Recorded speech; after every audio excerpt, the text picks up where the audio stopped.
Well, we're back. It's been a long time. Now we're back on the pod. And what are For we here Pride to talk for Pride Month. So we saw a movie the other day. If this episode comes out by the time once it's still in Pride Month. Sorry. Okay, we saw a movie in June. Yes, we saw a movie in June. Starring Nathan Lane and Robin Williams. And Gene Hackman and Diane Wiest, and Hank Azaria. And Christine Baranski. Yep. Yeah, so sorry for the wait. We all want to talk about the Birdcage. So we went to see the 30th anniversary of the Birdcage. Yes. Yeah, we did. Which I know is it's one of my favorite movies, but especially it's one of Zach's favorite movies. Yes, it is. One of my favorites. Like close to the top 10. Yep, it's close for me in the top 10. It's like number 11 creeping in at number 10. Yeah, no, it's become one of my favorites too. Mm-hmm. It was the first movie when I met these guys in our club in college. It was the first movie I recommended that was voted on to watch that semester in our film viewers club. So that is another reason that adds to it being my favorite as well. I mean, I already loved it, and then every year I watch it, I just find myself liking it even more and more, which we'll talk about, it being still timeless and timely with, everything that's going on in the world and in 2026 compared to things that have changed a lot, though, since 1996. But, there are some things that have unfortunately stayed the same. And we're going to talk about that. And we're also going to compare it to another movie. You're probably thinking, what movie are we going to compare it to? Yes. Did you guys know that we're comparing it to Saving Private Ryan? No, we're comparing it to the original since it's actually a remake of a French film called Le Cage aux Folles, which I just watched last night to prepare for tonight. And I watched before watching The Birdcage. I've only seen the American remake, directed by Mike Nichols. Written by Elaine May. Written by Elaine May, like our one of the most celebrated filmmaking couples of the 90s.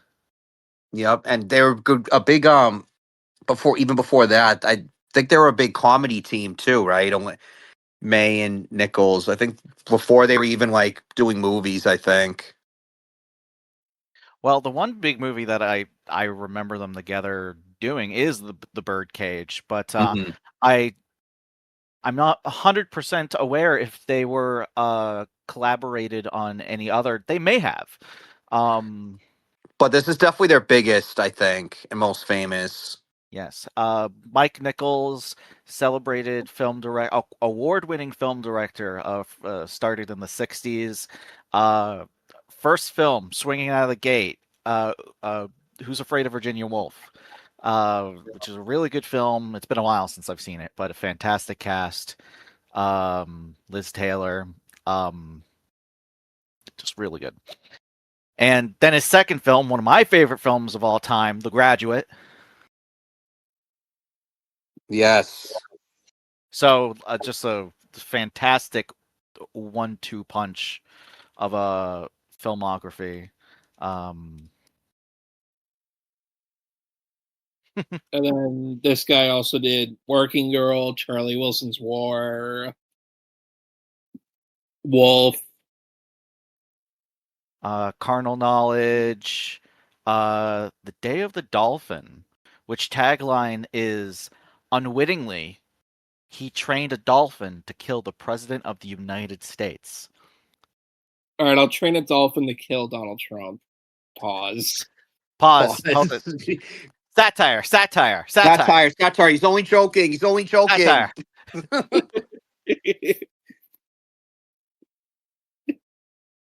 Um, And the adaptation of Catch-22.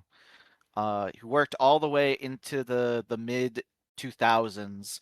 One of his last movies was Charlie Wilson's War. He's also an EGOT winner.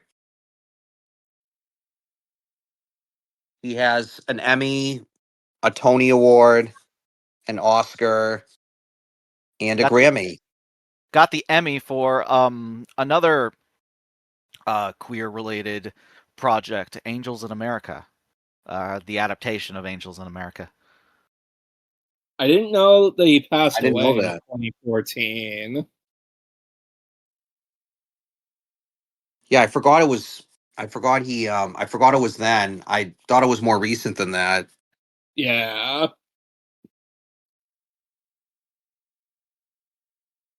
Oh wait, there's a movie in here. He didn't direct it, but he was a producer for a movie with Anthony Hopkins and Emma Thompson called Remains of the Day.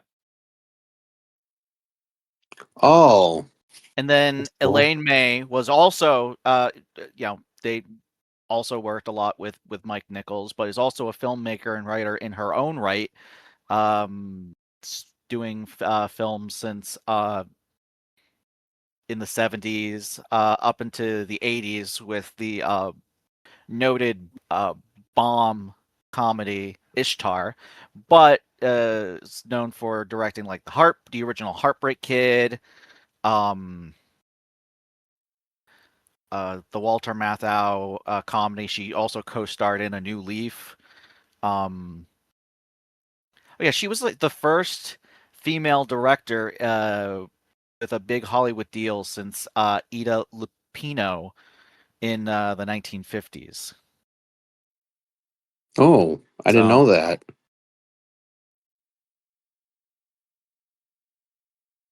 And also the gangster film Mikey and Nicky, starring Peter Falk and John Cassavetes, another film director. Wrote Warren Beatty's award-nominated film Heaven Can Wait, also a remake. So that's interesting. She has adapted remakes before. There was one other one that she wrote with Mike Nichols.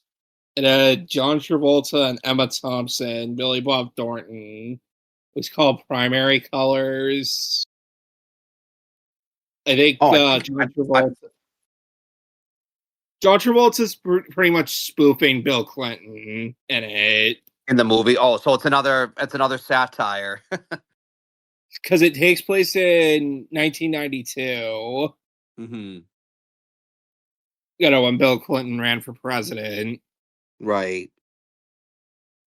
But we're not talking about these movies. We're talking about the Birdcage. A Birdcage. And La Cage aux Folles. Yes. So, okay. The one thing I will say about this Mike Nichols version is that Nathan Lane not getting nominated for an Oscar. Zach, you'll know this is coming. 0 out of 10. Yes. He's just like, he's so good in it. He really is. He's just like, I don't know, this like really funny version of himself. He is, like, I feel like every time he comes on the screen, you're just like, oh, what's he gonna do next? Which is the sign of a good character and a good actor, as we've seen in other movies too. I mean, there's so many. I mean, there's just so many. He has some of the best lines in the movie. I mean, there's so many good lines, but he has a lot of great lines, great moments from the movie, and this was kind of his like breakthrough role. I was reading about it in Hollywood, and I think that there was an introduction before we saw it in theaters where Leonard Maltin talked about that, how he was more known for theater, and he did have a voice. He was Timon in The Lion King, but The Birdcage was like his first like breakthrough role where people, kind of got to know him and see how great of an actor he was beyond, the theater. And he probably did some TV too, I'm assuming.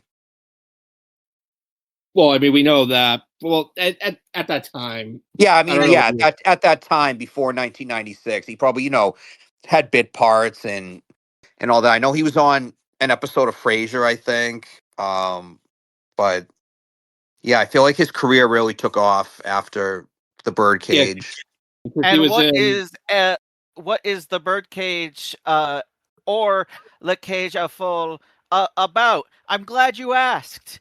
Uh, I want to say uh, one more thing about Nathan Lane though before we, because like Zach, I think if it wasn't for the Birdcage, we wouldn't have had him in Modern Family, Right. or Or the um, producers. or the producers, or the play I just saw him in a few months ago. Oh, yep, Death of a Salesman.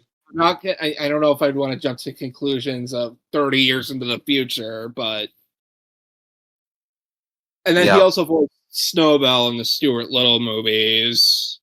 Yes. So I definitely feel like this movie is what got him. I mean, yeah, like you said, he was in The Lion King, but Right. And he did, yeah, he was in The Lion King, and which was he 2 did some years, theater. which was 2 years before the Birdcage, but like, you know, definitely a breakout role for him. I mean, Robin Williams was in stuff before this, Hmm.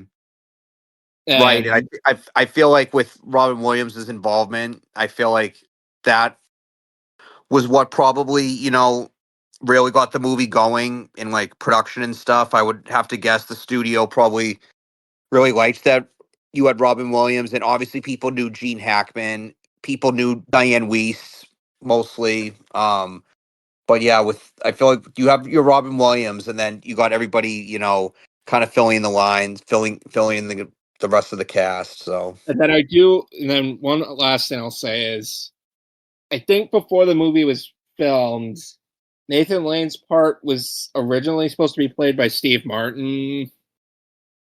yes, yeah, I feel like it would have been, as much as I love Steve Martin, I feel like it would have been a much different movie if it was him instead of Nathan Lane.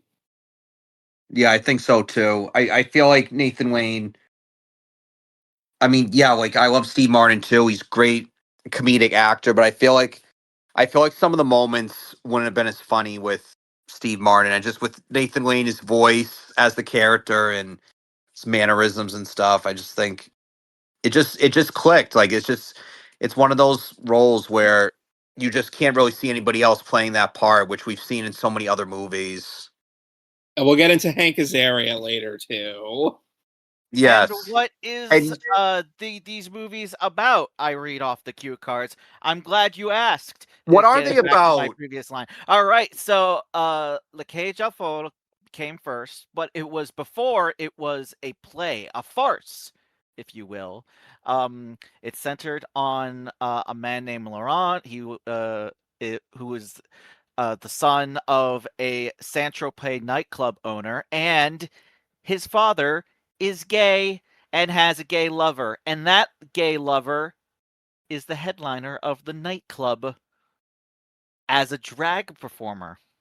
Well, it turns out the son Laurent is bringing his fiancée over. He's getting married, and it turns out the parents are coming over, but they are ultra conservatives, meaning they don't particularly care for the gays. Yes. So the farce is them trying to hide their identity for the night in order to appease the parents of the fiance. So that's where the sort of comedic farcical element comes of them, hiding themselves. But of course, the farce gets really high uh when one of them decides to disguise themselves as a woman. Great hilarity ensues from then on. So it was originally a play, and then it was turned into a movie in 1978. It came to the United States in '79, became one of the highest grossing foreign language films released in the States at the time. I didn't know that. That's Yes. cool. It's probably best known today because it got some award nominations at the Academy Awards, including Best Costume Design, Best Adapted Screenplay, and prominently Best Director for its director Edward Molinaro. And then in the 80s, I know it also got a musical, but also, interestingly enough, it has sequels. Yeah, I did read that. And I want to see them. They're probably not as good, but they seem very wild. Like the second film is a spy film. That's yeah, and then like the third one, I don't know about that one, but The third one is about one of the characters is going to receive a large fortune. okay. Yeah, Albine, who is in relation to the remake, is the drag performer. He's the drag performer role, the Nathan Lane role in the original movie. So, Right. but in order to receive the fortune, Albin, apparently in the will, it must marry a woman and father a child. That is interesting. To say the least. Yeah. I'm sure there's some hilarity that ensues with Oh, that I'm as sure. well. So it was very cool that it got some Academy Award attention in the 70s. It seemed like they were a little more willing to take a look at foreign films in the 70s than they were in previous decades, where before the 70s, only 2 Best Picture nominees were nominated that were foreign language films were nominated, and that was Grand Illusion in 1938 and Z in 1969. But by the 60s and into the 70s, you got a whole host of directors that were nominated in Best Director. So I think that's kind of cool. That is really Yeah. cool. Yeah, it's probably one of the best known projects from director Edward Molinaro. Apparently, he directed a film called Dracula and Son, starring Christopher Lee as Count Dracula, one of his non Hammer horror Dracula roles.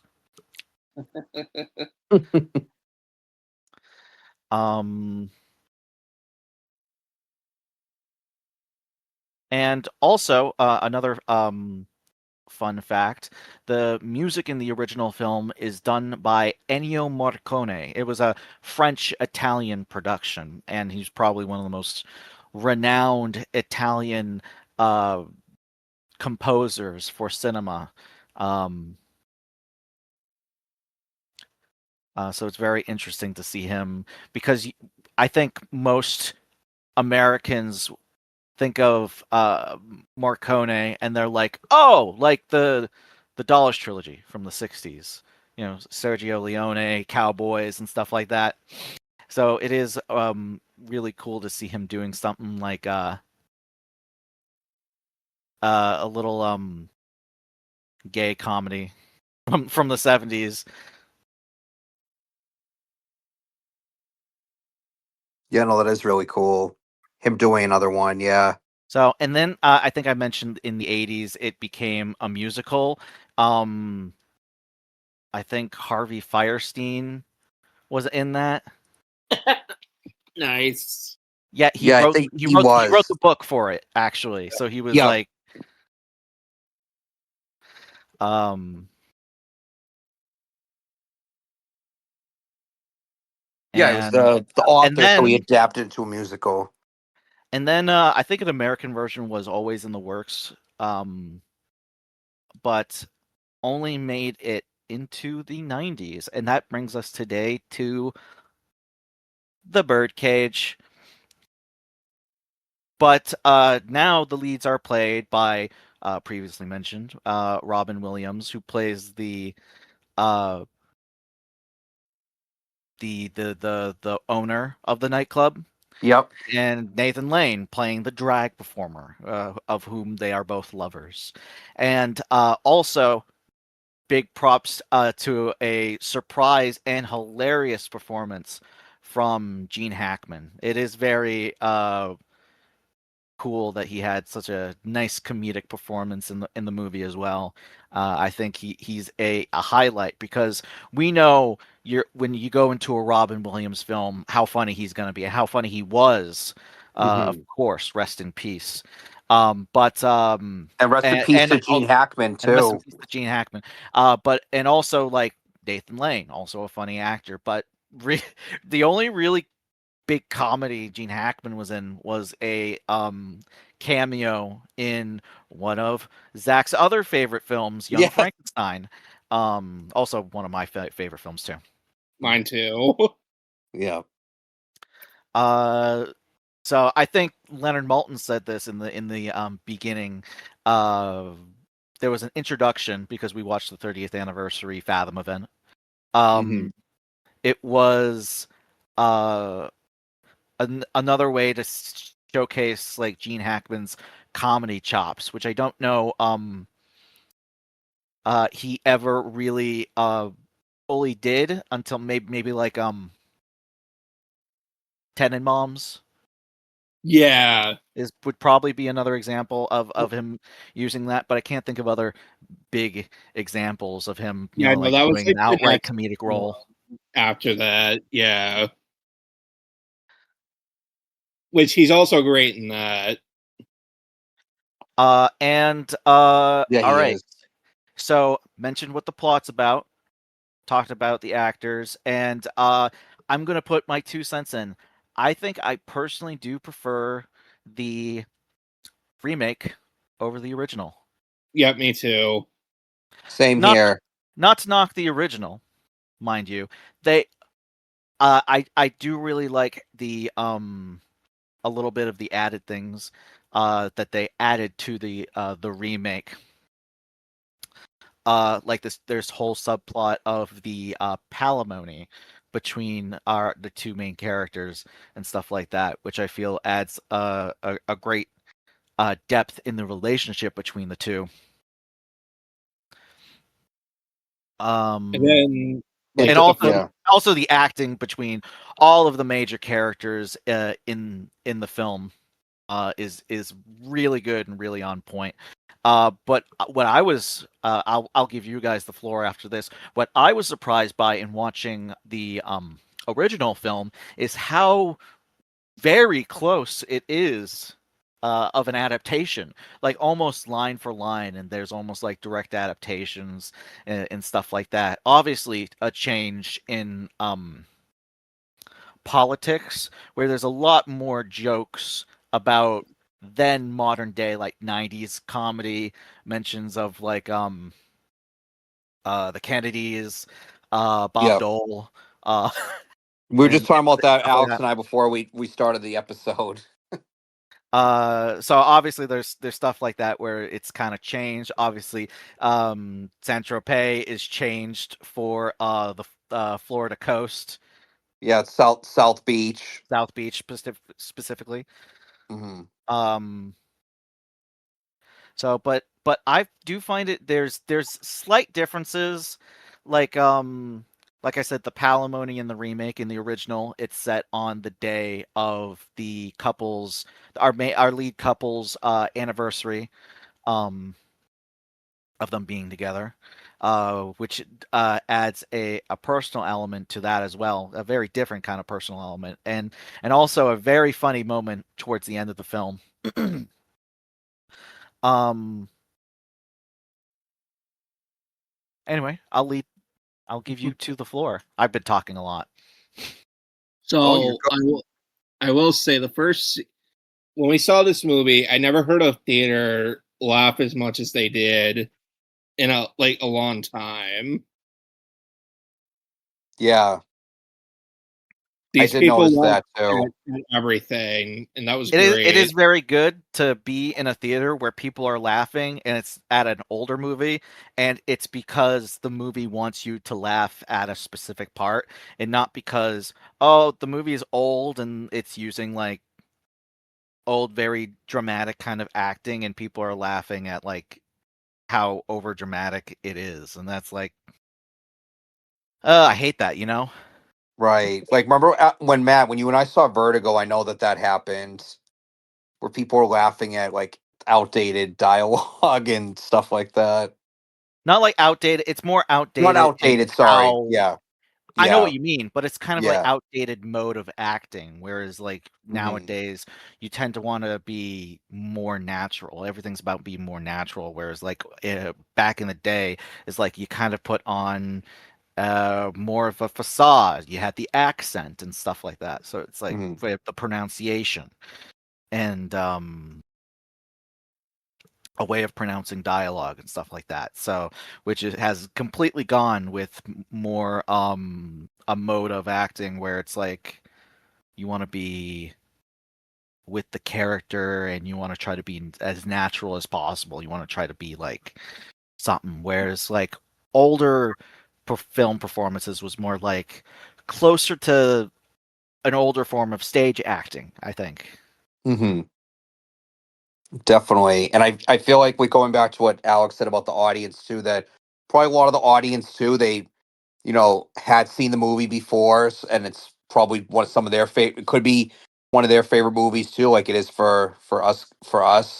Hmm. But Right. hopefully, I definitely think that there probably were a few people that probably hadn't seen it before, which is great too. I mean, I always support people seeing older movies and stuff. Although it doesn't seem like the movie was 30 years ago, but I mean it was, which is interesting to think about. But yeah, I did notice that too, Alex. The audience was laughing. It had a good community feeling, which I love when I go see a movie.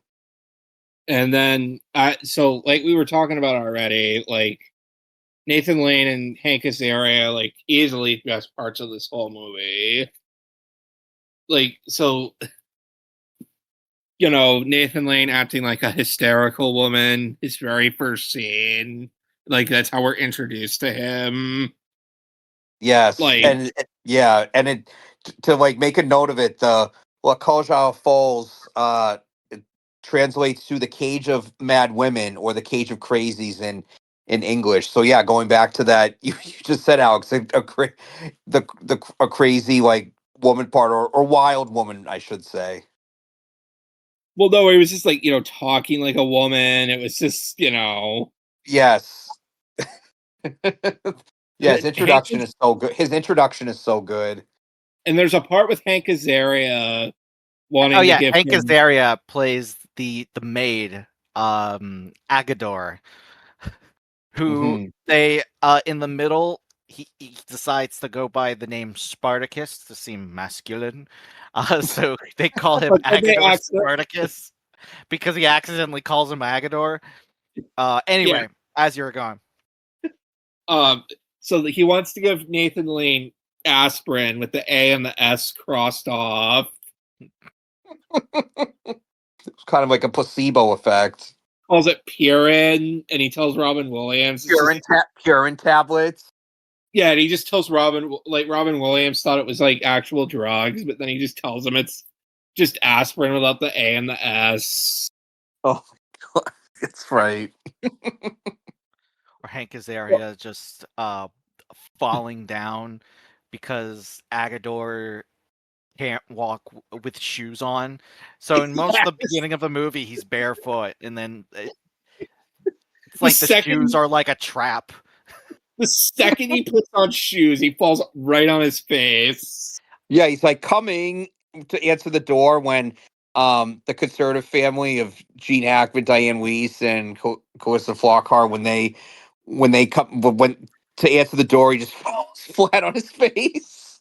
Yeah, And it's he's it's a just, similar thing with the in the original movie with that film's sort of mirror character, but what Hank Azaria does with it, he's like, "Oh, let me take that and just kind of run with it," which is pretty funny.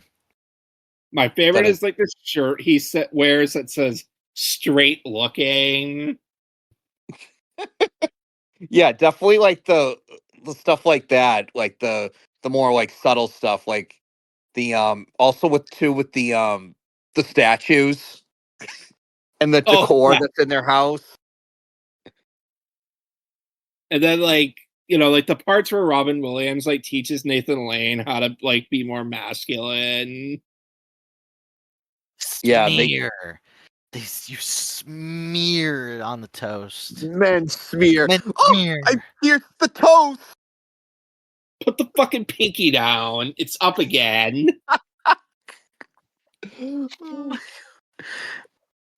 Oh man. They because you guys have seen I saw the original before before you guys, but it's been a while. I watched some clips of it on YouTube just before we came on to do this. Did that scene where the Robin Williams character is showing Nathan Lane to be try to teach him to be more masculine. Did they do similar things in the original, like with the toast and the Yeah, walking oh and yeah, stuff? it was the toast and the walking, and Mhm. it's actually very similar, Mhm. um, in the way that it's done. Although, uh, it's done, it's split up into two separate scenes in the remake, Mhm. because so the scene where he's teaching him how to be more masculine, more manly, because he's a very feminine character, and he has to show like I got to be masculine in front of these like ultra conservative douchebags, and the toast scene, like you got to learn how to spread toast like a man, leads directly into you got to learn how to walk like a man. Like thank John Wayne. And that leads into the scene in the remake. It leads directly into the scene where the big guy beats up the Oh, he beats up Robin Williams' character because yeah, he just like pushes against him in the birdcage, and he's like, oh, yeah, excuse me. he gets too into it, and he like portraying as sort of stereotypical masculine, where it's like, oh, you have to be angry and an ass all the time, and it gets him in the end. Yeah. Whereas in the remake, the character is trying to do the walk and failing at doing the John Wayne walk, goes into a bar section, and then a character just calls him a fag, and he goes and tells his partner, and the bar owner character, the nightclub owner character, goes in, thinks that this tiny person uh called him that. And the tiny person said, "No, he did," pointing to the guy behind him, and it's just this tall guy, and he like looks up at him, and then he beats his ass. Of course, it cuts, and we're like, "Oh, he beat his ass." Which is a good lesson not to be an ass, or at least that masculinity could lead to Masculinity doesn't need to right involve like picking anger and fights. picking fights and being an asshole. You can be masculine in other ways. Hmm. So So that's one lesson that, but I feel like a big thing that the Birdcage as well as La Cage aux Folles brings is to be yourself is a big Hmm. theme in it. So and I like how the screenplay really does nail it down. It's a very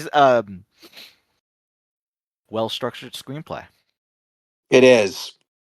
It's almost to the point where like it's one of those movies where I wanted it to keep going. Like I wanted to see where the characters went. Like after the well spoilers, but the movie's 30 years old. Like after their son gets married and like I wanted like it was just so good. You just those characters and it's like a clean, crisp like 2 hours. Like it was just just the way it was written was just really well done and concise. And I mean, I don't think there was any one of those movies. I mean, great movies usually don't have this, but I don't think there was, any scenes they could have that were filler scenes that they could have got rid of. I think every scene was, crucial to the plot and what they were going for. And I really So I like how will. it's one of the. Oh, sorry, Alex. I'm just wanted to put in. It's not one Yeah, of those movies where the where I think it's like funny enough where I think the moments of uh where it's very farcical and over the top and it's people trying to convince people of something else and stuff like that. This a sort of deception comedy. It doesn't feel cringy because I feel like they're most like comedy movies around this time. There's like a very kind of cringe element of some of these comedies where it's like, oh, I have to hide something or I have to pretend to be something, and it's just situations just piling on top of each other and stuff like that. But there's always things happening, always things moving, and Robin Williams and Nathan Lanes are great at like doing ad libs and stuff like that, which I think really helps with that to make it to kind of ease that stuff down, right? Um, right. and I Hmm. think that's done really well. And I don't think that this movie feels like in any way like that crazy. You know what I mean? When I mean like some movies can feel cringy in those elements where it's like, it's doing a lot. I don't feel that with this movie. So one thing I was gonna say was the one thing this movie has that I don't think is in the original. I could be very wrong. Is the scene where Robin Williams does the Fosse Oh yeah, no. like Yeah, that's unique That's to not the that's the unique to American I wouldn't be surprised if that's just something that he made up on the spot. that he ad libbed because I know there were lines that were definitely ad libbed. and then like I don't think there was someone from a magazine following like the Gene There Hackman like character in the original that there's there some was. paparazzi, but I mean, it's an Italian movie, so you got the paparazzo. I just You thought it know, was funny, like the way they were like this senator like died, just like the way they were talking about it was like this is so weird. all Do you right, notice, so Alex, that he died the similar way in the original? I didn't. the Gene Hackman character and his mirror actor in the original film are part of like a moral decency uh, conservative group, as well as being like a politician and stuff like that. And the his co-founder of the group, who's like a senator, like dies, but he died in the same in the bed of a underage black prostitute. It's like this in both films. It, I didn't remember Alex. Matt reminded me of it when he had watched it. Oh, okay. I just thought like it was so bizarre how that played out. Hmm. I will say it's one of the wildest things in both these movies. That element to it. Right. I feel like they definitely original writers and then obviously Elaine May took it from that was they definitely probably tried to let's think of what would be the most like not like conservative right wing thing that a person would do, and sure enough they found something. that isn't what they say. the most What they non-conservative thing to happen to a conservative person, besides like being caught with like maybe a gay prostitute, I guess. right? Yeah, I don't know what else they could have So, went for. A black underage prostitute. Right. Oh, God. And then like the ending to this movie where you see Gene Hackman in drag. In order to avoid the paparazzo, they just like, hey, dress him in drag and then escort him out the club. It's very funny. It is, and I think this is how what they were going with this moment when the last like line of dialogue when he says, "Take me to the corner of El Dorado and Palm," and he's talking to his driver, and then his driver says, "Lady, not for $1,000,000." So his Oh own yeah, driver doesn't really, recognize him, right? Is that what they were going for? yeah. That's so good. And There, then like in the original one, it's a different joke. Where in that one, he's like, yeah, no, lady, but in the original one is like, how much? Also thinking that it's this obvious like drag person is not actually his boss. Hmm.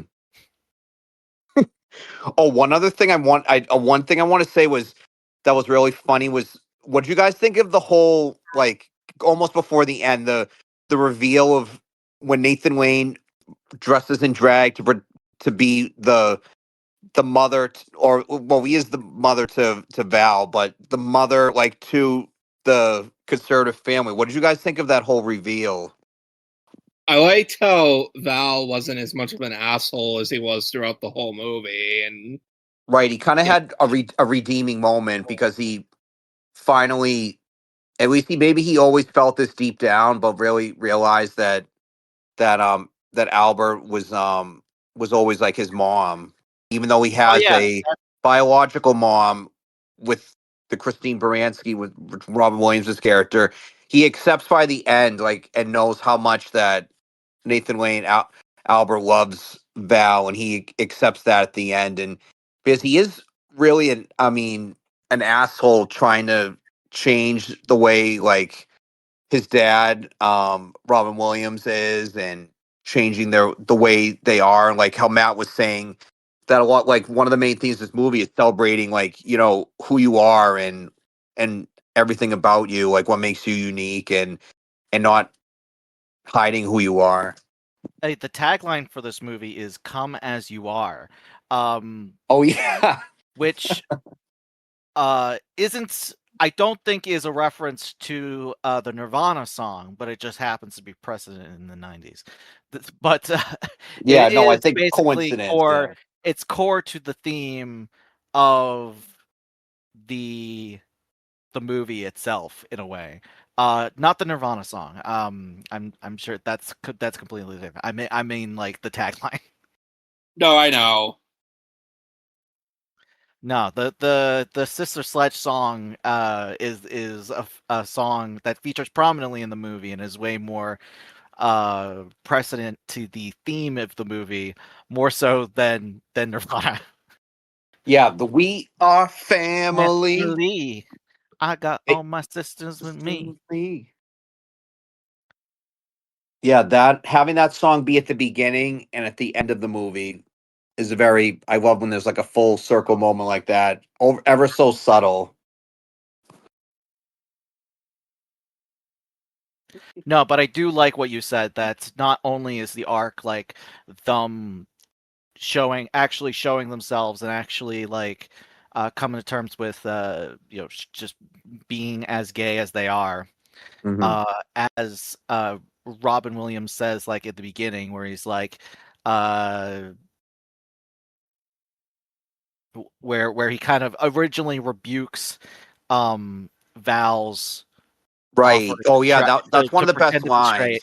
um that Yeah, he's like, rebuke is kind yeah. of, you know, which he eventually changes, of course, but to help his son, uh, eventually getting married, and he's getting married to a girl he loves and stuff like that. So he Mhm. wanted to help his son. But what he says is very core to the theme. But I do really like that the art, like what you're saying with Val coming to terms, and he has this whole like monologue, which I really like, which isn't in the original film. So I Mhm. think the addition to this, where he is the one to sort of break everything, like everything's kind of breaking down towards the climax of the film, and he's coming to terms with no, Mhm. uh, Nathan Lane, uh, even though dressing like a woman is a man, but is way more my mother than my biological mother is. Yeah. And just coming to terms with, yeah, they're gay, and I might have been the person who wanted this in the first place, but I see the error in my ways, and I see that they are perfect a family as they are. But also, we get a little thing where Gene Hackman's character and Diane Weist's character, they like don't know what to do. Um, they were originally like, we're leaving. Callista Flockhart, you're coming with us. She stands in defiance, but eventually kind of has to go with them. But the fact that the paparazzo are there, which leads into the element of uh, all the characters helping escort them, it kind of leads to like, oh, these gay people helped us. I think that's good. So we it kind of helps soften Let's move our the ways. relationship between these Yeah. conservatives and these homosexuals, Yeah, well, basically. it's like they put aside their differences in political views, which I mean, gosh, I mean, I wish we could do that as a society today, but they put aside their differences in their political views and their lifestyle, for like you were saying, Matt, and you too, Alex, were saying about like the whole dynamic of family and that they love their children so much, and then they put aside their differences um for their kids, for their family, which is something really valuable. And I mean, yeah, not to be cheesy, like all about all about love, which I think Nathan Lane even mentioned when he's been asked about this movie, that it's a movie about love.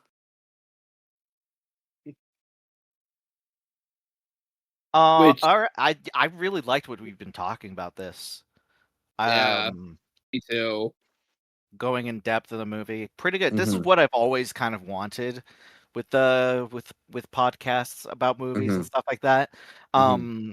Focusing in and honing in on like one movie, like going over the history and stuff like that, and then going over like stuff thematically and stuff that we really liked and stuff like that. Hmm. Yeah. I really like that. I know that's an offhanded comment, so No, it's all good. another I'll give like a couple things that I really like. So with the whole politics angle, I really like how Nathan Lane's character does this whole bit of pretending to be an ultra conservative as while pretending to be the mother. Yes. Oh yeah, that was With perfect. elements like Wasn't there like a joke about abortion? yeah, oh yeah, it's Yeah, like that got the biggest that's laugh when I it's the first biggest laugh. watched it with you It's one of guys. my favorite parts of this part of the movie, and the sort of drag element to it, where Nathan Lane's pretend to be a woman, where it's like, oh, why do it to the doctors? They're just doing their job. Kill the mothers. That'll stop them. They're like, I know And what then you're gonna say.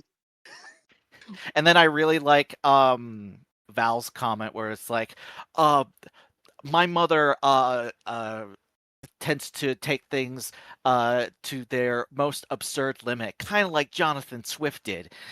And it's like, Yes. And then I love also too another element where like Gene Hackman like is like really conservative character. He's like, I don't know about Jonathan Swift, but your mother's just passionate and I just love her. Like he that's very loves funny. he loves Nathan Lane, like almost to the point where his wife's like, Oh, you love her more than me? which is very funny. A couple of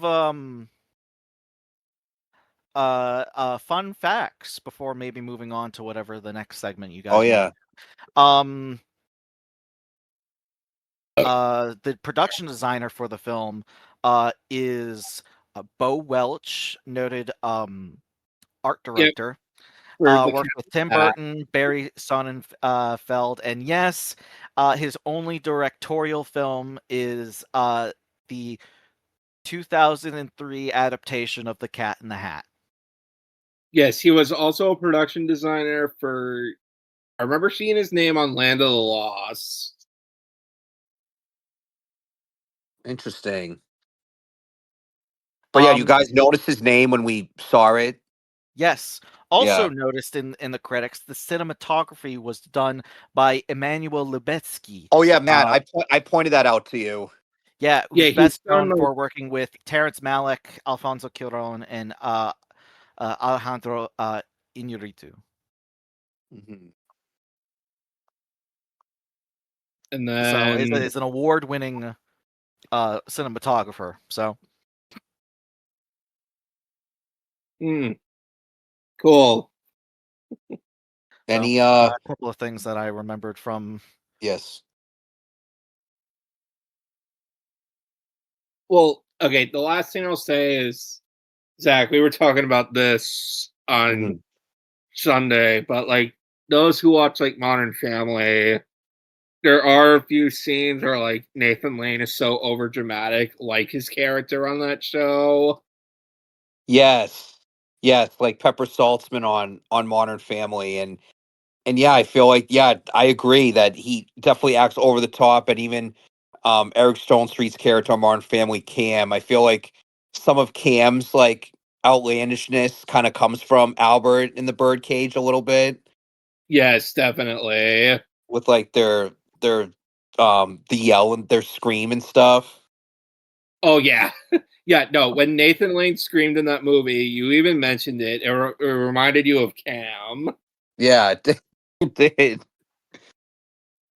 And that kind of goes back to like one of the last things I wanted to say was about how this movie was like really one of the first really successful mainstream LGBTQ uh themed movies. I mean, there were other movies. I was reading at least themed comedies. themed comedies. Yeah, exactly, Matt. Themed comedies. Which we were Where seeing a lot in the 90s. So with what's coming to mind is Priscilla, Queen of the Desert. Yes. Thanks for Everything. Tu Wong Fu, Thanks for Everything, Julie Newmar. For example. Yeah, previously and you'd had like the most critically successful queer movies have always been like dramas or tragedies, or even occasional documentaries like Paris is Burning, something like that. Previously, I was going to mention Philadelphia, yes, which got Tom Hanks his first Oscar. And they were this was around the time where it was like, now we're seeing a lot more comedies. And nothing like, not as much as like sad, depressing, and it's making fun of homophobia in a way rather than like somewhat enforcing it. I know there's some criticism in that it's a stereotype of the effeminate gay man, but I feel like this movie goes kind of beyond that, and it's not like there isn't any effeminate gay men. Yeah, no, I agree, and definitely like you said, making fun of homophobia, and I love when comedies like have more, there's another like message behind it about, again, kind of like, tolerance. We talked about family acceptance and all of that, and I feel like that this movie, I mean, kind of, paved the way for other things. Like I know Will and Grace was kind of what the Birdcage was for television.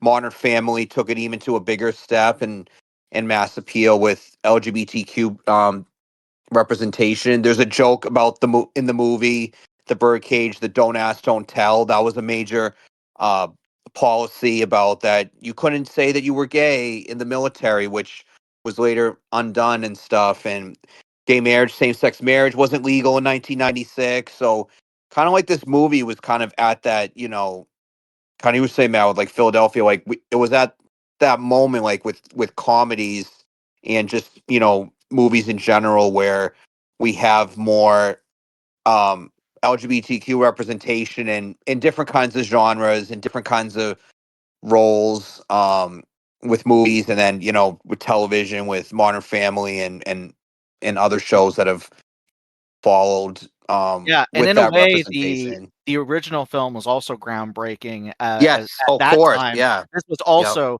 even more groundbreaking in the 90s. yes.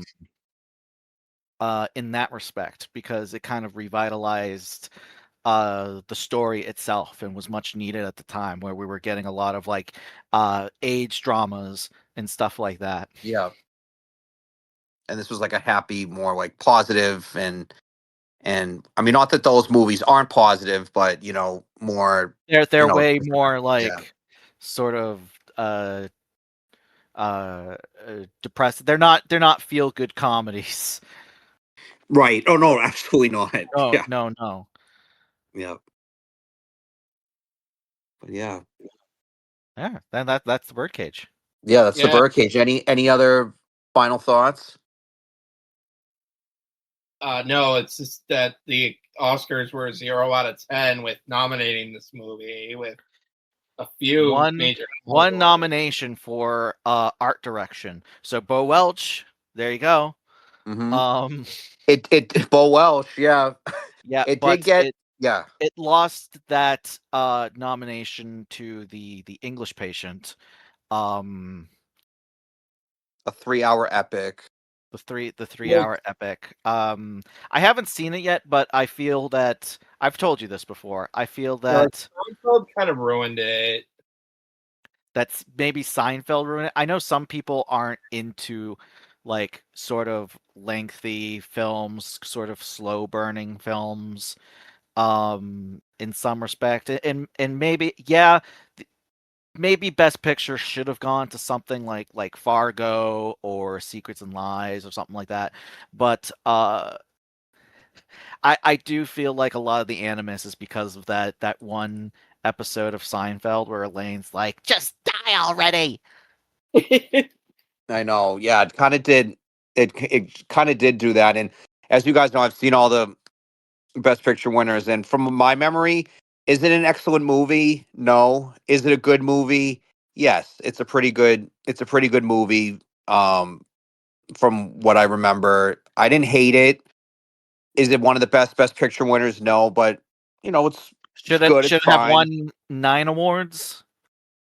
Do you Oh think? Y- God, no. yeah, no. I don't think it should have won 9 awards. You I haven't definitely seen don't it, think. and even I know, like, you know. But like the thing about that episode of Seinfeld that does that is like Elaine fucking hates that movie, and like no one gives a shit what she thinks. And I think like they dragged her to the movie like what 4 times or some shit like that. So she saw 12 hours of The English Patient. But it was like different groups of people that were dragging her to it. Right. Yeah. That's what I do if I see a movie more than once. I'll see it with, sometimes with different people. But Well, I I'd know say people, yeah. you didn't like it. Well, yeah, if Elaine didn't like it, they dragged her to it. But like people were being a 0 out of 10 in that episode and not respecting that opinion. Right, right. And I know Matt said just the Nate was nominated for a few Golden Globes. For Best Motion Picture, Comedy or Musical, and Best Actor Motion Picture, Comedy Musical, and that was for um Nathan Lane. Yeah.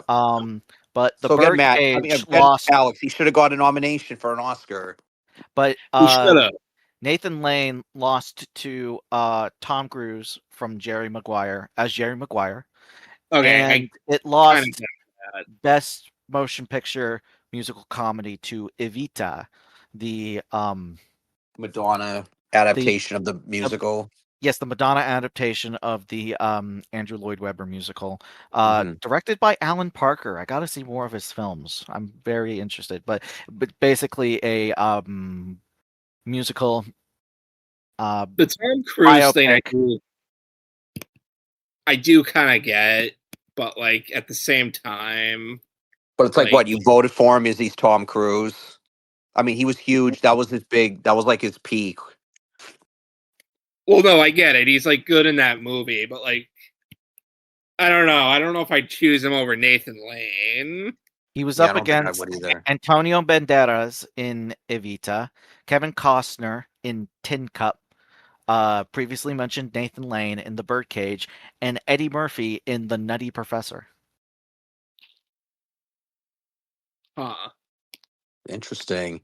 And one other award I did want to mention was the Birdcage did win the SAG award, the Screen Actors Guild Award for Best Cast in a Motion Picture. I mean, come And on, we still call it the SAG rightly Award. so. Yeah, I'm not calling it We're the not Actor calling it Awards. the Yeah, because Actor Awards. stupid. You know, and it's a fun fact that the Birdcage is the last winner of that award, best cast in a motion picture. It's the last time that it was the last movie that won that did not get a Best Picture nomination at the Oscars. Wow, yeah, you're right. Yep, all the other winners of that category have been nominated for Best Picture, but The Birdcage is the last one to not get I think a it's the Best Picture only one. nomination. Yeah, it might be the only one. Look, it's You're the right. only one. That's wild. Yeah. What's funny is that I was looking at that year for the Golden Globes, and I guess Glenn Close was nominated for 101 Dalmatians, but she lost to Madonna for Evita. Oh Frances wow. That's McDormand. funny. And Madonna wasn't even nominated for an Oscar. And Madonna, also beat Frances McDormand in Fargo. Who won the Oscar? Who did win the Oscar, yeah. But yeah. Yeah, what's very interesting, and I think our mutual friend Peter has brought this up, but it's very interesting to see the differences between the Oscars and the Golden Globes and who wins at each specific one. I mean, think about it this year for supporting actor and actress. It was Stellan Skarsgård and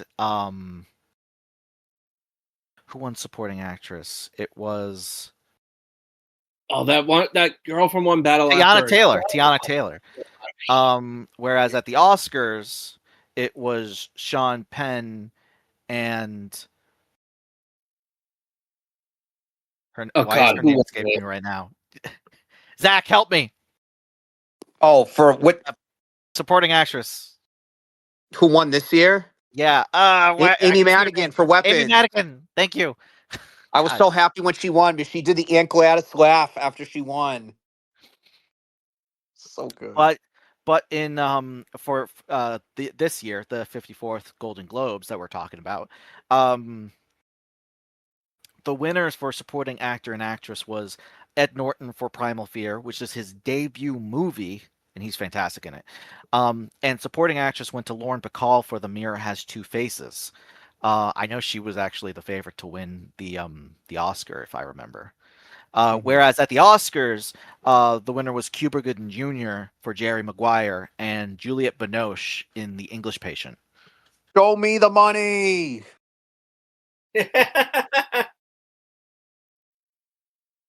So there, Yeah. Well, some this was interesting differences between the two big awards. There are obviously two different awards bodies, obviously, Right. where one is the Academy and the Golden Globes is the foreign Hollywood Foreign Press. with this being the year I was born too, like this is an interesting year to look at. Yeah. All right. Well, so what did you want to do next? Segueing, what is in 11 days? 11 days. Oh, the beginning A of Sunday. summer. The beginning of Summer. summer. Hell yeah. Summer. Oh yeah. So we can talk about the summer movies. Yeah. But summer is also Father's Day. Not that, it affects me, but for you too. What do you want me to call you, Daddy?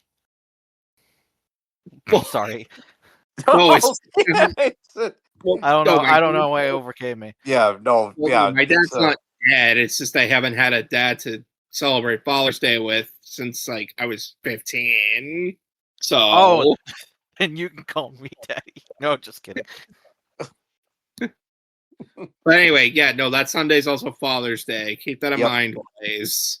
Yes, it is. It is Father's Day and as well, and all that. But I yeah, didn't mean to make what I said dark, but I'm just speaking facts here. no, you're Oh, you're no good, and problem. we're Oh, yeah, yeah, fine. yeah, it's no problem, and we're our hearts are with you, Alex, always. Mhm.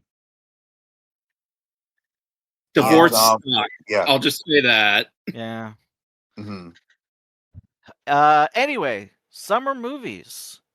It's an episode topic that I wish we did earlier, but we'll go We ran out over of time last we'll time. go over a little bit of what is coming down the pipeline this summer. And maybe So we'll start quickly with go over what's already come out. So Obsession. yeah, Of- Obsession. So I usually start with Memorial Day as the sort of pinpoint of the beginning of the summer movies. Yeah, but this movie came out of nowhere that I feel like we should talk about it. I mean, I think I'm the only one that's You're the seen it. only one that's watched it. It Mhm. did become big like 2 weeks after it premiered, which was mid-May. It had And then, like, increases in the amount of money it made, which had never happened since I think I read since ET. like it just like this movie became a big hit out of nowhere. hmm Like It it was beats the Star Wars movie that came out Memorial Day Memorial weekend. Day, yes. So Memorial Uh, Day, we had the Mandalorian and Grogu, the I Love Boosters, which I know, Matt, you saw that, right? It's pretty good. It's the latest film from really musician and terminally online, because I always see him on Twitter. I follow him, but I always see him on Boots Riley. It's got Keke Palmer and Demi Moore. I love boosters, and no, it is not about the booster shot. It's about people who steal clothing. Keep that in mind. good to know. Very Good to kind of know. absurd, a very kind of absurd comedy. Much like in the vein of Sorry to Bother You, but you know. Which it's the same director, right? Makes Mhm. sense. And then in the same vein of Obsession, we then had Backrooms, which another horror film that became a big hit, beating a lot of like the much larger big budget films like The Mandalorian. I just saw Backrooms today. That movie was interesting, to say the least. I Which one like do I- it because I like that it is very firmly an anti-AI film. Oh way. yeah. So the thing I noticed is it takes place in like the early 90s. Right. And One of the first big creepypasta related horror films that we've seen in a while. Not since like Slender. but I heard that was shit. Yeah, I hear it's not good. But Which one do you like better, Alex? Backrooms or Obsession? Obsession. But Mhm. so like the other But yeah, thing about Backrooms. Backrooms is the director's only 21 years old. Well, he's turning 21. He is currently 20, as Twitter likes to remind me. It's become a big joke on Twitter. Yeah, and Because he's young. all the advertising is like how young. Oh yeah, that he's only 2 years old. So yeah, there's a very funny post where it's Yeah, like I remember you showing us that. he's 2 years old. He's got Oh the my God, he's fella younger than hat he's on. He's younger than us, guys. There's a director that has a #1 movie that's younger than us. Yeah, by like Crazy. almost 10 years. yeah, he's one Crazy. of the line of current batch of horror film directors who are doing who were originally on YouTube and have moved on to doing like feature films, feature horror films. So yeah, like Matt was saying, this is like based off of like what, a YouTube thing. Yeah, so it was his YouTube series that he had. And Backrooms is actually based off of it's kind of a creepypasta, but it started as a post on a random post on 4chan. I don't think it was on the random board. I don't know what board it was on, but it was on 4chan. And basically it's this idea kind of taking from the idea of like liminal spaces that became really popular in the mid 2010s and stuff like that, where there's a sort of creepiness but nostalgia to like empty spaces. Think like empty malls and storage rooms and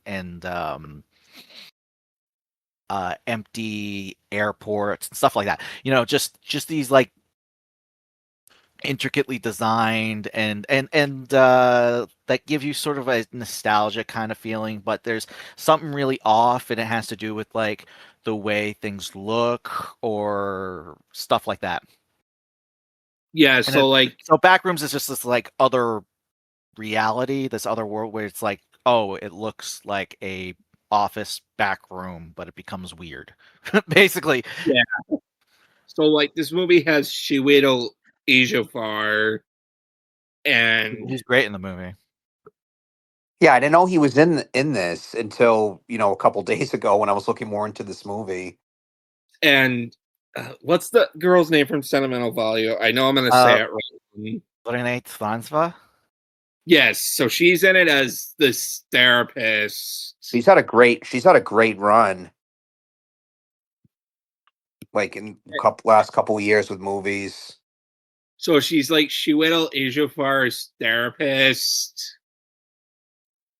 and then like he's trying to prove that this room is real, and then shit just goes like really insane after that. And then also out that same weekend was Pressure, which I know we've heard is the boomer movie of this part of the summer. It's basically about the weather on D-Day, and it's got Andrew Scott and Brendan Fraser. There's Tuner, which is is that like a thriller about a piano tuner That's what I heard whose about it. heightened sense leads him to a gang of criminals who are doing a heist. And then, And if you have Apple TV, you can watch John Travolta's directorial debut, Propeller One-Way Night Coach. so we also had this limited release that weekend with Paul Rudd and Nick Jonas called Power Ballad. Oh yeah, you saw that, right? Yes. What did you It think was of it? good. It was good.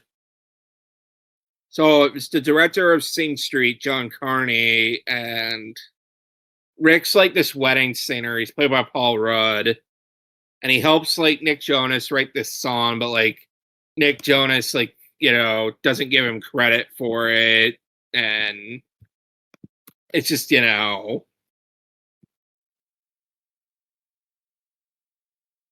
but it's really funny.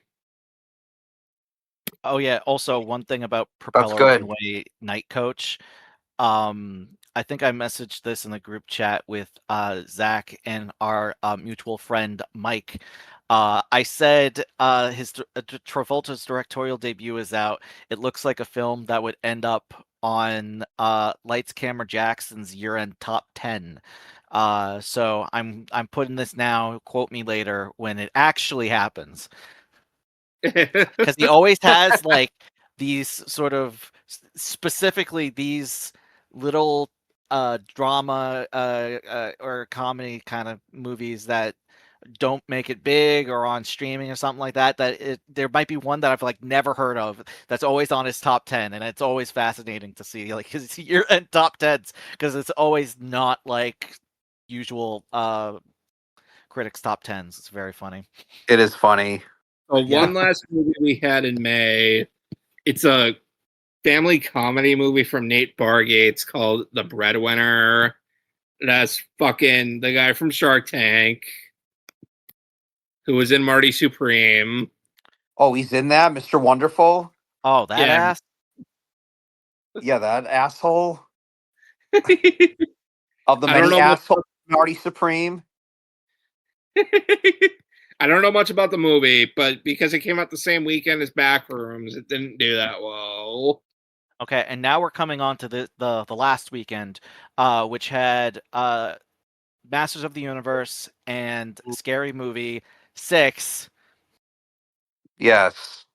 I know But- they call it Scary Movie to make fun of the idea of the original movie, but I can't not hate it though. I hate when they do that, where it's just the same name as the original movie. I know they're making fun of that, but I hate it. Yeah. Yeah, no, yeah, they Um, are making fun of it. In their defense, they are. So you would probably appreciate that a little bit, but it is still dumb and stupid. Also in theaters, they released the last episode of Amazing Digital Circus in theaters A that teacher, weekend. a teacher I work with said he was taking his daughter to see that because his daughter is a big fan of it's on YouTube, I think. And Yes. yeah, I don't know a lot about it, but he was telling me about it, how it's like kind of weird and all that, but he said he liked it. From He said people in this theater were like cosplaying in it, and he likes that, he got to share that with his daughter, like seeing, people cosplay, really getting into into the Yeah, movie. it's not that terribly long.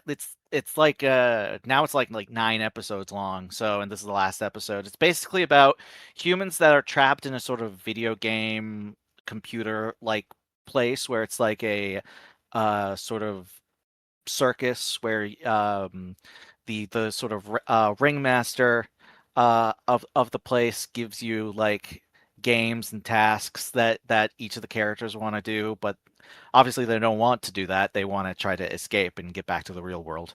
Mhm. They each have like their own sort of avatars, and they all have their own like sort of backstories that are later like kind of elucidated on, and their own like traumas and stuff like that. So um it's think of it as it's kind of like um it's the it's the novel like I have no mouth and I must scream, but for kids, or like or teenagers, I should say. Yeah. And then Yeah, this guy's daughter's in middle school, so yeah, teenager. Mm-hmm. And now we've caught up to where we currently are. Spoilers. Yes. We're doing this on the 10th. So we got Disclosure Day, the new film from Steven Spielberg coming out.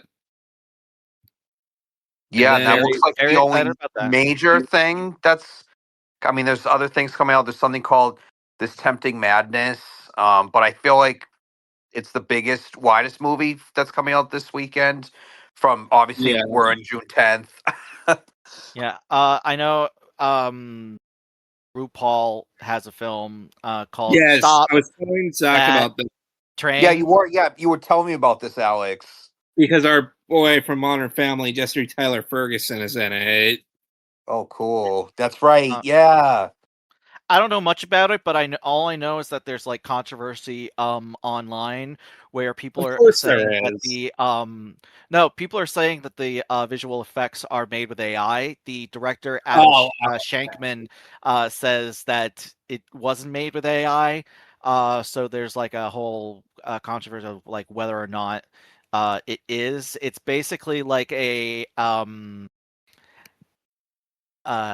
adventure train film. It's basically like a train disaster kind of film, but but with RuPaul. All right, good. I thought the controversy was going to be, People with being RuPaul. assholes. Yeah, just people being assholes to RuPaul. Which I mean, it's RuPaul. Not that I know. RuPaul's a legend. Side note, I haven't seen RuPaul in a movie. I know they have, but since I've seen one movie but he was in. I saw since he was a character in the Brady Bunch movie, and the Brady Bunch, the sequel they made to it. He was in drag. He was like, I think he was like Marsha Brady's like school counselor. I haven't What? seen a movie that This he's was in been the in. 90s. I haven't seen a movie that he's been in since But I'm a Cheerleader, where he plays Oh, the okay, I should see that this month. where he plays a ex-gay person who works at the gay conversion camp that's owned by Kathy Moriarty. He has one of my favorite lines in it, and it's like, "I too was once a gay." Oh yeah, I've heard you I say thought that before. I thought is very hilarious line. I love the delivery. So, Well, yeah, that's so coming up if this weekend too with Disclosure Day.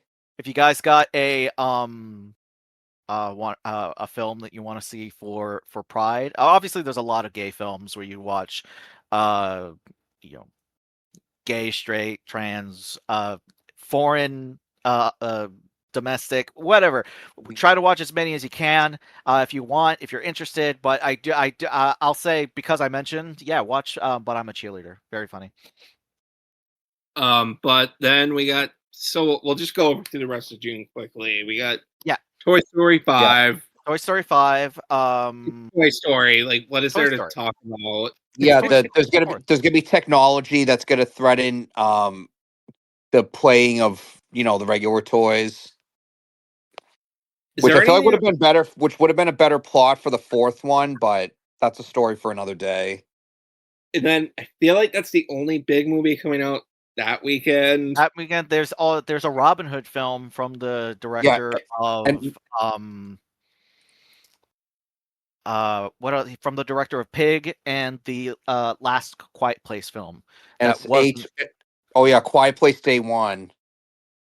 the only one that's not directed by John Krasinski. Alex's Zack. boy, John Krasinski. Boy, Alex's boy, one of his boys. One of his Well, boys, like we I've all of our met him. boys are girls.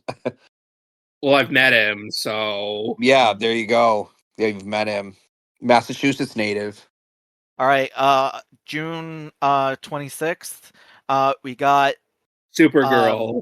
Supergirl. There's also a Jackass film that's coming out. I think it's like a sort of best of kind of Best and film. Last, it's called. Yeah. Yeah. Okay, and then the first week of July, we got another Minions movie. I don't want to talk about it. Yeah, we don't need to talk about it. It takes place in the 30s, and it's inspired by like old Hollywood, but there's also like a monster in it that the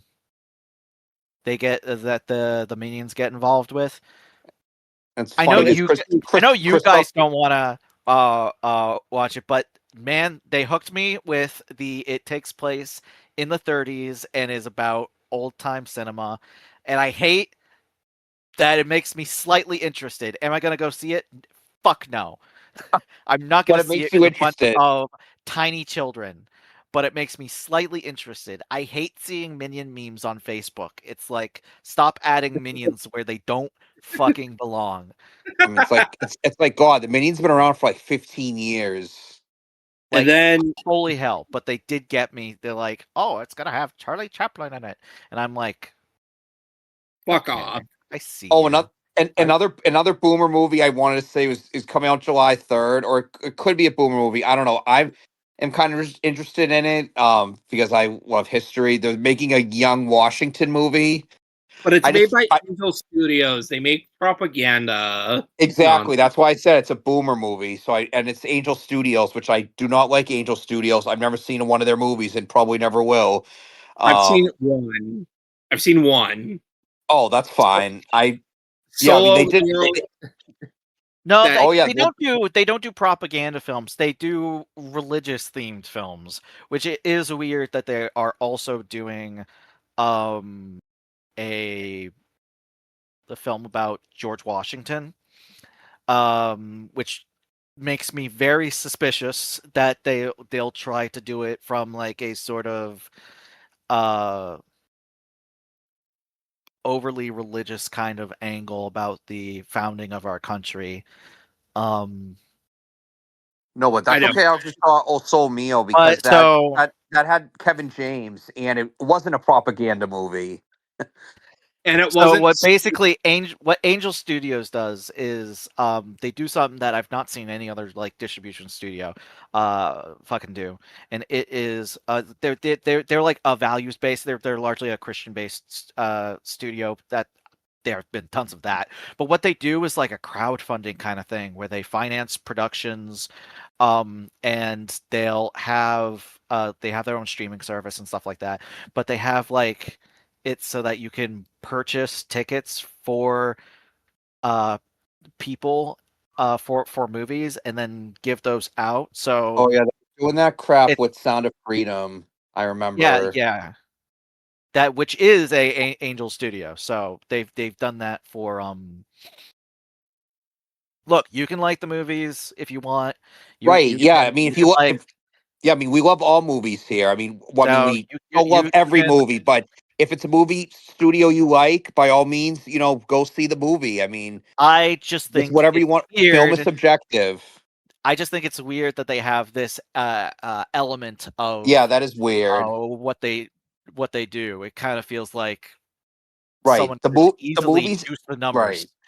Right. The movies itself is one thing, but then that kind of practice, yeah, it's weird. Yeah, no, don't worry. Solo Mio will be the only Angel Studios movie I see. Okay, and You then can All watch good. whatever you want. I'm not going to. I say don't police what you see. You can not want to see it, but go ahead. Yeah. okay, Anybody wants to see anything? Yep. and then Zach, we're not talking about this fucking movie, but July 10th we got Moana. I don't want to talk Right. about it. Never We're not. also But let's also, not there's an Evil talk Dead about it. movie. I Which didn't see the last Evil Dead, but the trilogy is great. yeah, I haven't seen any Evil Dead movie, and if I do someday, maybe yeah, the original trilogy. But We're watching the yeah, trilogy. We're gonna watch the trilogy back to back, baby. I'm. They're all I under know. 90 minutes, so it's possible. Right. So yeah, so that's going to be an interesting weekend. Obviously, there won't be any cross audience appeal between those two movies, Moana and Evil Dead Burn. But what's funny is the last Evil Dead movie, I think it came out the same weekend as Are You There, God? It's Me, Margaret. So that's very interesting parallels. That is very interesting parallels, like a family kind of kids movie. Yeah, that is interesting. Oh, also that weekend, I think I saw the trailer for this. Oh, Yeah, when we Um, saw the Birdcage the other day. Gail Daughtry and the Celebrity Sex Pass. It's about a Oh yeah, woman. we were laughing at that a But I little said to bit. Zach, It's about watch a John. woman, Zoe Deutsch, who wants to fulfill her celebrity sex dream and have sex with John Hamm. And I said to Zach, watch John Hamm not be in this fucking movie. I think he's in Yeah, the movie. if he is in the movie, it could be like, oh, he is in it, Matt. He is in it. Yes. It's Oh, probably only going to damn. be one fucking scene, though. Yeah, like the end of the movie, or he'll be like in an end credit scene and he'll be like uncredited. Oh, that's hilarious. But then the weekend after that, we got fucking the Odyssey. We got the Yes. Odyssey, which I don't want to be over enthusiastic for, but I'm going to go with a mild enthusiasm, just mildly. I don't think Yeah. I don't think it'll win Best Picture like Oppenheimer, but you never know. Yeah, you never know. I definitely think it's going to be. I mean, you guys know how much I love epic movies and with big production and all that, and I'm really excited for that because we don't get those often anymore. So Are there any movies coming out July 24th that are worth talking There, about? Okay, other than what's gonna be the best movie of all time, Pinocchio Unstrung. Oh God, The another horror movie with Disney fairy tale. God. Fuck Okay, that. no, but there is Oh, there but is Robert Englund's in it, guys. there is Oh, a God. there's a Nicholas Winding Refn film that's coming out that weekend called Her Private Hell. I assume it's probably just going to be like a sort of like a smaller kind of release or something like that, but it could get big. You never know. I mean, But yeah, Ever we had the 2 recent horror movies. it's his ever first film since since Neon Demons, so there's that. What does it What were you say? gonna ever say, since Alex? Ever Drive, since like people have said, like I don't know. Ever since he made Drive, people have been saying like he has his head so far up his own ass. So the director? yeah, A Yeah. multi-realm drenched metropolis.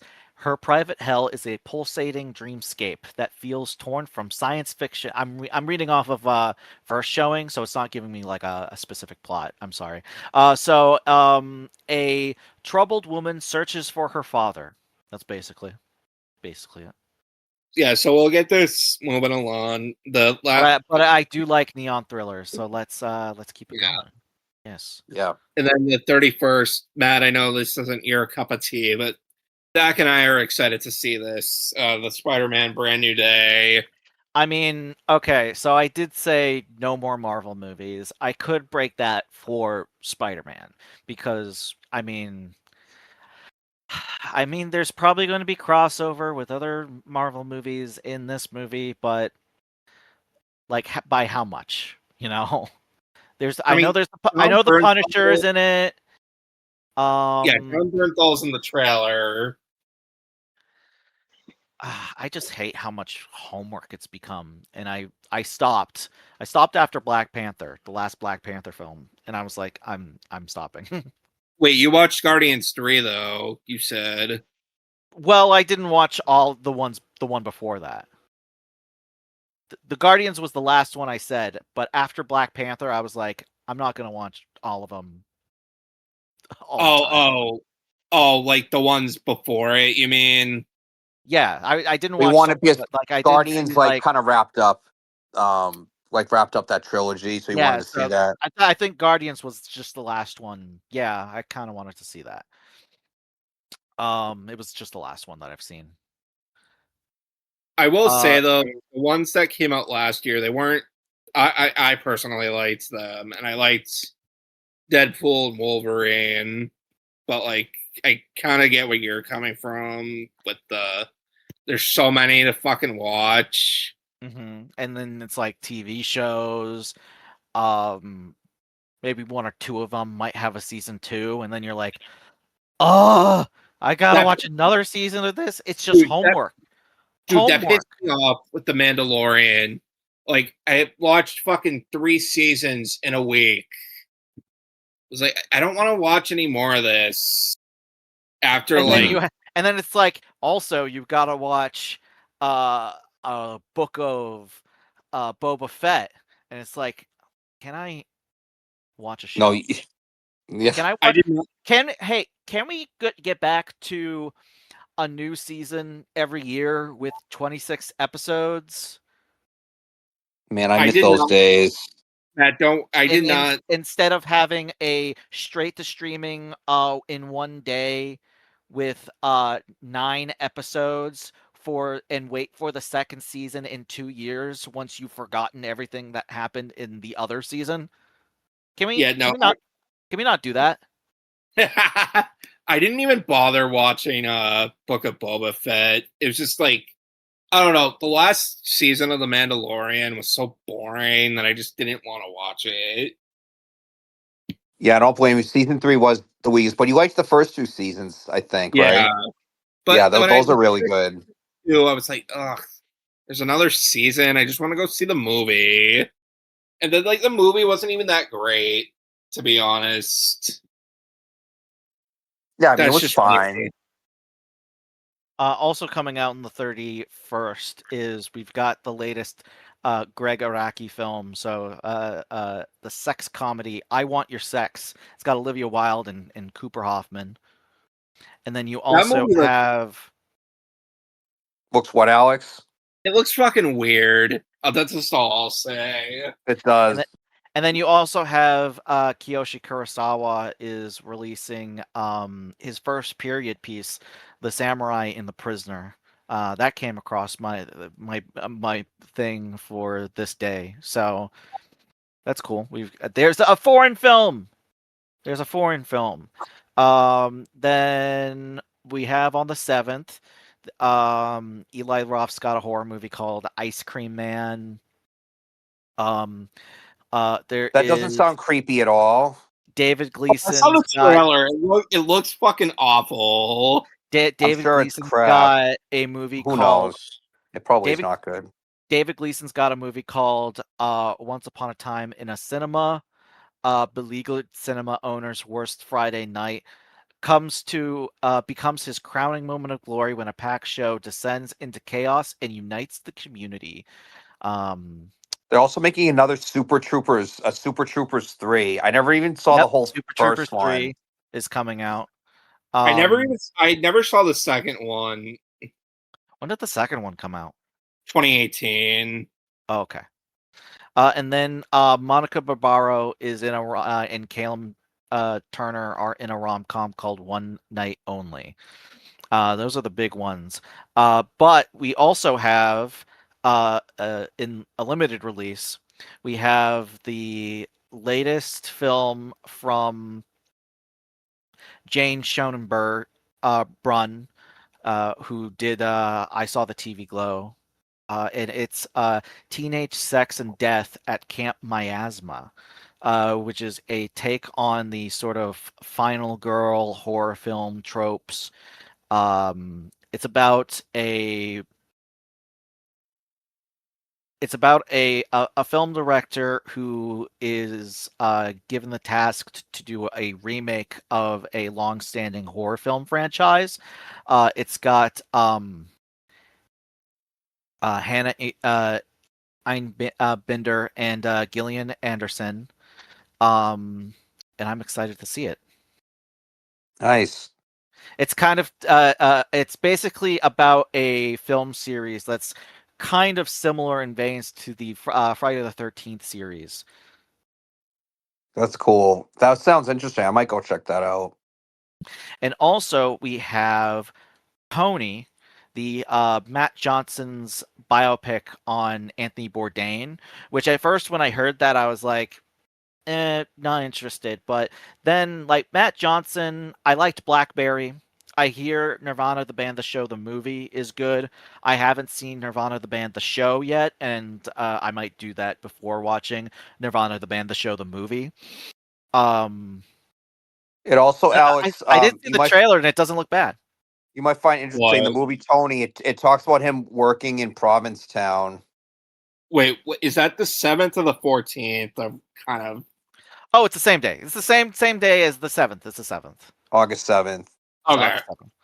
Yep. Then the next weekend we have Paw Patrol, the Dino movie, which we don't need to talk about that. Then we have the end of Oak Street from the director of Anne Hathaway's in another movie. Jeez, what's this, like her fourth movie this year? She's in 4 movies this year, yeah. It's from David Robert Mitchell, who is finally out of director prison after Under the Silver Lake, and is now doing a sci-fi dinosaur film, where it's basically like about a suburban neighborhood who's now been brought back to dinosaur age.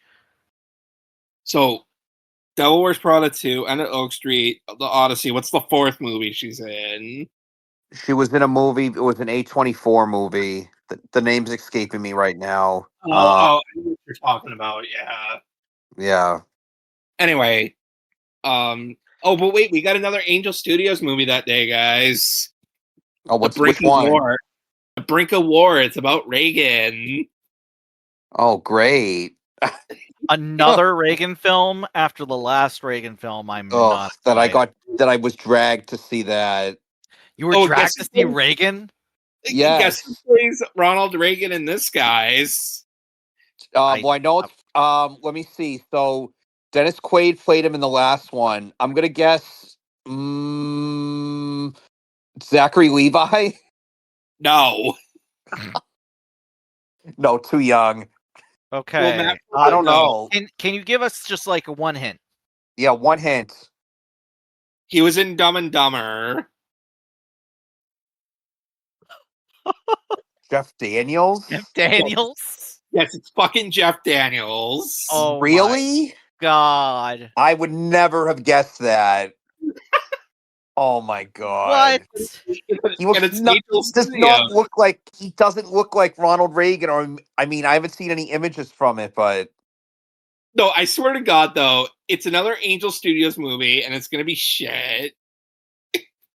yeah, probably. I mean, we already had a Reagan movie. It was a Razzie darling too. Watch this movie get nominated for Razzies too. Then Reagan was a bad movie. It was. Yeah, I always saw it because it was just I was hanging out with my friend that I've told you guys about. That let's just say he has similar views to. I mean, maybe not as extreme, but it's similar views to the family in the Birdcage. Hey, kind of getting full circle. The Gene Hackman's family. I never saw it. I'll say from what you guys were talking about, you don't need to see it. It's that bad that Zack didn't even log in on Letterboxd. Yeah.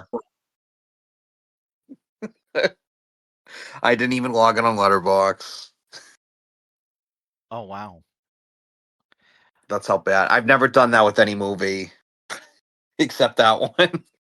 Did you see the part where he's standing up in the living room and Carter's on the screen and he backsasses the Carter on the TV screen? Oh my God, yeah, that scene. That scene was so goddamn funny. It had me just. I mean, yeah, I'll admit that was funny. I think that was like the only part where I was like, I kind of not necessarily chuckled, but kind of like, oh well, that was kind of funny. I wonder if that actually happened? I'm guessing you guys don't want to talk about this movie anymore, so we'll move on. Oh yeah, no. All right. So the 21st of August. So we're almost at the end of summer. We've got at the end. We've got another fucking Insidious film. I saw the trailer for this and I was like, "There's another one." I thought the last one was the last one. Oh no, this one looks even worse. This one looks even worse. Why does I'm surprised this is going to theaters and not to streaming. The one from 3 years. The one from 3 years ago was fucking awful. Yeah, but they continue to make these movies, and they thought that was it. That was the last one. But again, like we've talked about, Alex, they say that, but then it really isn't the last one. Oh, there was one that Matt missed for the 14th. It's a movie called Nimrods. It's directed by. It's a Green Day movie directed by Jenna Fisher's husband, Lee Kirk. Oh. It's not on my list. Nimrods? That's why. So yeah, I don't see it on Box Office Mojo. I'm on IMDb. Oh, nice, good. Cool. That's awesome. But anyway, then there's another movie it's competing with. It's called Spa Weekend, and it looks terrible. Spa Weekend. Oh, is that like? I'll say it's fucking Leslie Mann, Isla Fisher, Anna Faris, and it just looks like shit. All right. So also on the 21st, we've got the yearly Jason Statham action film. This one's called Mutiny. I would have thought this would have come out in like January or February. Was there a Jason Statham film in January or February? Yeah, I don't know off the top of my head. Shelter. So he's got another one. I never heard of it. Good, Alex. Good for you knowing that. I love that he's just working. I love that he's just working. Like, I'm looking at the poster. It looks fucking stupid. Yeah, he's like on what? Like looks like a sailboat. Yeah, he's on a boat. Yeah. Well, where else do you think they'd have a mutiny? Right. It's like, oh, what is this? When I first saw this, Matt, I'm like, is this another Mutiny on the Bounty remake? or another Kane mutiny remake. Right. Oh my There's a lot of God. mutinies. This looks fucking dumb. Yeah, Like, I wish there were better movies that were coming out on what would have been my grandmother's 98th birthday. Now, also, from what we are reading, there's always going to be movies that are going to be added to the schedule. So what we see here, there might be more movies that are added that we won't be talking about today. Some things could have changed in the meantime for you folks. But we're just reading off what's available right now. There could be like stuff that came out at cons or whatever that are getting a release during this time period. well, we have 2 weekends left. We have 2 We have weekends 2 left. weekends left. We're almost done. Yes. 21st. So there's the Rivals of Amazon King. It's got Matthew McConaughey, who plays the Amazon King. He's a beekeeper, musician, anchor of his community. Reunites with his former foster daughter after years apart, finding off threats to his livelihood. So it's kind of like a it's an indie thriller taking place in Oklahoma, starring Matthew McConaughey. Then on August 28th, we have a movie called Idiots with looks like Dave Franco's in it. Yeah, Have and Ice Cube's son. Ice Cube's son is doing movies now. He has Yeah, been for a he has been. while. Oh, what am I saying? Yeah, he was. Yeah, what am I saying? Sorry. Oh, we My bad. finally Oh, I don't remember what the last thing he was in. Maybe It's that's. been a I finally think while. that's what I meant because I know he was in Straight Outta Compton, right? Yeah. Yeah. Yeah. Oh, Yeah. and So then I we're guess I gonna meant get I a don't remember what he's been in recently. but then we get a remake to Sylvester Stallone's Cliffhanger and Coyote versus Acme. Finally. Yeah, Coyote versus Acme. You guys better be in those fucking seats if you're like, I Yeah, I'll want see that with you Coyote versus guys. Acme to be released. If you guys aren't in those fucking, I'm not just talking to you guys. I'm talking to the audience. If you Oh, guys aren't in those fucking goddamn seats, I swear to Christ, I am finding you you're gonna be like Liam Neeson and and Taken. I will I will find find you you and and I I will will kill you. not actually. No, no, No, not actually. Again, in mine. satire, satire. In Minecraft, in Roblox. All right, so And we then got also there's the Dog Stars, which is it's got Jacob Elordi, Josh Brolin, Margaret Qualley. It's Ridley Scott's latest sci-fi film. It's like a post-apocalyptic uh kind of thing. I don't think it's like a zombie film, but it's kind of like a post-apocalyptic film. It's not really a film I expected from Ridley Scott, but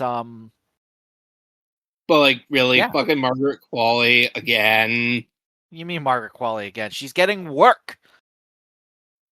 I mean, she's in fucking everything though. That's my point. That's all. I just think she's in a lot of stuff, like Glenn Powell. Anywho, we got 1 weekend left, and that's Labor Day weekend, boys. All I have on my list is Fall 2, which is the sequel to Fall. I got 2 on September 4th. They could like milk this into a big franchise, It'll be like just people climbing up things and then almost falling off things. There's so much potential. Oh, and then there's this movie. It has fucking Mark Wahlberg. He doesn't even fucking look like Mark Wahlberg. He looks like Woody Harrelson. So it's called By Any Means. Yep. Is that so? Okay, you're showing me the poster. That's supposed to be Mark Wahlberg? Yes. And it doesn't fucking look like him at all. I mean, I mean, he's putting on a face. He's put on a real pouty face. It's giving real pouty face.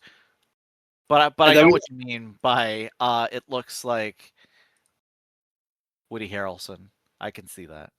Yeah, we talked about that, Alex, that he looks like Woody Harrelson. There's one more movie. It has our favorite. It has our friend's favorite actor in it. You guys want to guess who that is?